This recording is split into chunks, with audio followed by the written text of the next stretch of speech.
केशव प्रसाद मौर्य इस समय लाइव और एक्सक्लूसिव हैं न्यूज 18 पर। केशव जी, कितने विधायक सपा के क्रॉस वोटिंग कर गए हैं, बताइए। ये तो उनकी संख्या अभी तो मैं नहीं बता सकता, लेकिन मैं जो सुन रहा हूं लगातार कि बहुत लोगों के ध्यान में ये आया है कि माननीय प्रधानमंत्री नरेंद्र मोदी जी के नेतृत्व में देश मजबूती से आगे बढ़ रहा है और भारतीय जनता पार्टी देश के हित में अच्छा काम कर रही है और विकसित भारत का संकल्प लिया है।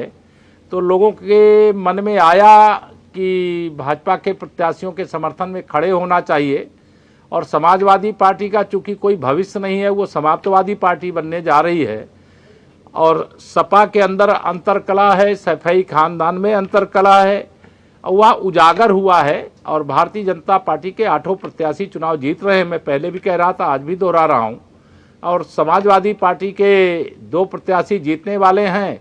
इसके लिए श्री अखिलेश यादव जी को मैं एडवांस में बधाई दे रहा हूं। कमाल की बात कर रहे हैं, उनका तीसरा कैंडिडेट हार रहा है, आप उनको 2 कैंडिडेट की बधाई दे रहे हैं। लेकिन देखिए, आप इतने अनजान ना बनिए।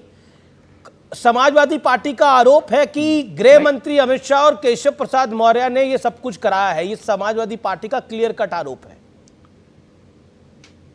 देखिए, समाजवादी पार्टी, जब मैं कहता हूं खिसियानी बिल्ली खंभा नोचे, जब चुनाव हार जाएं तो ईवीएम को दोष दें, जब उनके पार्टी में एकता भंग हो जाए उनके अपने ही कारनामों से, तो वो हमारे देश के गृह मंत्री जी को दोष दें, चाहे केशव प्रसाद मौर्य को दोष दें, चाहे हमारे मुख्यमंत्री जी को दोष दें, या अपनी कमियों को छिपाने से काम नहीं चलेगा। उन्होंने जग हंसाई अपनी स्वयं कराई है। अगर उन्होंने तीसरा कैंडिडेट ना उतारा होता तो आज यह तीसरा कैंडिडेट आज जो पराजय के द्वार पर खड़ा है, सपा की फूट जो उजागर हुई है, जो उनका अंतरकलह बाहर आ गया है, ये परिस्थिति शायद नहीं आती। लेकिन आने वाले समय में भी सपा के अंदर बहुत बड़ी संख्या ऐसी है जो भाजपा में आना चाहती है। आज तो किन लोगों ने देश हित में भाजपा को मजबूत बनाने के लिए, मोदी जी के नेतृत्व को और ताकत देने के लिए राज्यसभा के प्रत्याशियों को मतदान किया है। वोटों की गिनती के बाद वह स्पष्ट तस्वीर सामने आएगी।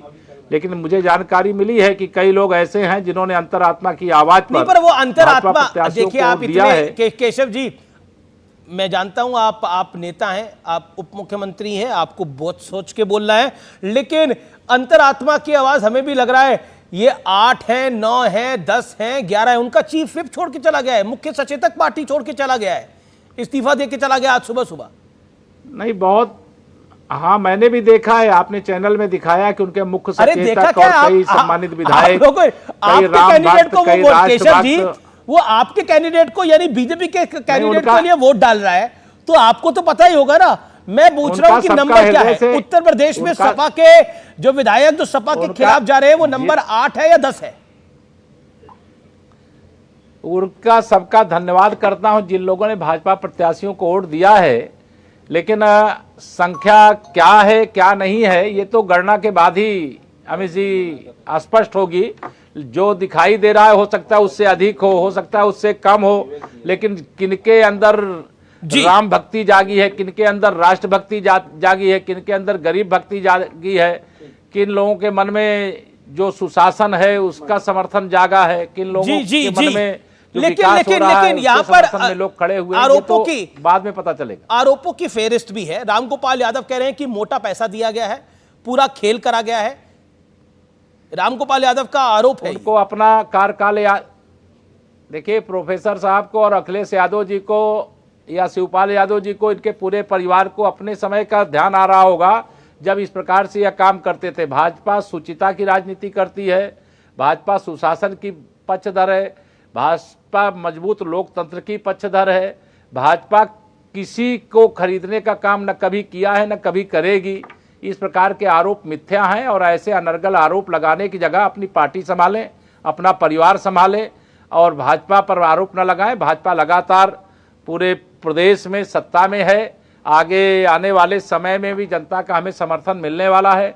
80 की 80 लोकसभा सीटें हम 2024 में फिर जीतने। अखिलेश यादव ने बोला कि तीसरा कैंडिडेट, आपने बोला कि उनको ऐसी गलती नहीं करनी चाहिए थी तीसरा कैंडिडेट लाने की। अखिलेश यादव ने बोला हम टेस्टिंग के लिए लेकर आए थे कि हमारे साथ कौन है, हमारे खिलाफ कौन है, पता लग गया हमारे साथ हमारे घर में कौन कौन नहीं है। ये अखिलेश जी ने बोला। जब जब जब जब जब चुनाव में मतलब उनको सुनिश्चित पराजय दिखाई दे रही होगी तो इस प्रकार के बहाने खोजना अच्छा लगता है, लेकिन कोई राजनीतिक दल जो उत्तर प्रदेश के अंदर सत्ता में रहा हो, जिसके पास 100 से अधिक विधायक रहे हों, जिससे के पास महीने 2 महीने पहले तक सुहलदेव भारतीय समाज पार्टी रही हो, राष्ट्रीय लोक दल रहा हो, जिसके पास तमाम ऐसे लोगों का सहयोग और समर्थन रहा हो जो धीरे धीरे करके उनको छोड़ के जा रहे हैं, तो उनको आत्मचिंतन करना चाहिए, मंथन करना चाहिए और अपने अंदर जो गुंडागर्दी है, जो अपराध करने वाले लोग हैं, जो उनका अहंकार है, उसकी समीक्षा करना चाहिए और भाजपा पे आरोप लगाना बंद करना चाहिए। केशव जी, सिर्फ उत्तर प्रदेश नहीं है, पूरे देश में राज्यसभा चुनाव है। हिमाचल प्रदेश के अंदर कांग्रेस के 9 विधायक गायब हो गए हैं और वहां पर कई मुख्यमंत्री आरोप लगा रहे हैं कि सीआरपीएफ और हरियाणा पुलिस उन्हें लेके चली गई है। आप देखिए, ये नई चीज है। हरियाणा में हिमाचल प्रदेश में सरकार किसकी है? कांग्रेस की सरकार है। उत्तर प्रदेश में हमारी सरकार है, यहाँ आरोप लगा रहे हैं, और जहाँ कांग्रेस की सरकार है वहां पर भी आरोप लगा रहे हैं। ये तो बड़ा आश्चर्यजनक विषय है।